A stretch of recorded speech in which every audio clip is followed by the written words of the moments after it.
تصدقوا طول عمرنا كنا بنعمل عصير الليمون غلط، والله كنا بنعمله غلط حقيقي بجد زي الكافيهات، وطعمه بجد ألذ ألذ من الكافيهات. شوية ليمون صغيرين كانوا عندي في باب التلاجة، صغير لا فيه مية ولا فيه أي حاجة، وكمان غالي كمان. فجبت الليمونة قشرتها من الجنبين كده، ليمون صغير شايفينه بين صوابعي عامل ازاي صغير. شلت الطروف زي ما انتوا شايفين كده، ومش هقشر ولا اي حاجه، ولا هشيل كمان بذور. هعمل كل الكميه. شويه ورق من النعناع الاخضر كنت زرعاه عندي في البلكونه، ومعلقتين كبار من حليب البودره او لبن البودره، والسكر.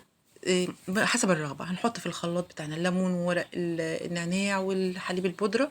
وحطيت لكل كوبايه عندي 3 معالق او 4 معالق من السكر. الميه زي ما انتوا عايزين. ظرف الفانيليا ده بقى يا جماعه بينقل بجد بجد طعم الليمون وريحته نقله تانية خالص بجد، زي الكافيهات زي ما الكتاب قال. ضربتين تلاتة في الخلاط كده، وطبعا لازم نصفيه طبعا.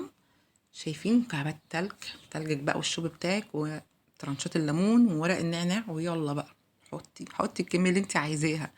يلا بينا بقى على التركه الجامده. نحط بقى الشريمو بتاعنا المتين في الشوب بتاعنا المتين قوي. ونعمل كده شكل ليه كده للشريمو عشان يبقى زي الكافيهات بالظبط.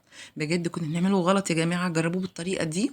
حليب البودره والفانيليا بجد فرق فرق فرق جدا يعني، ولا تقشروا ولا اي حاجه. لايك كتير واشترك كتير للوصفه، وكنت معاكم على تهامي.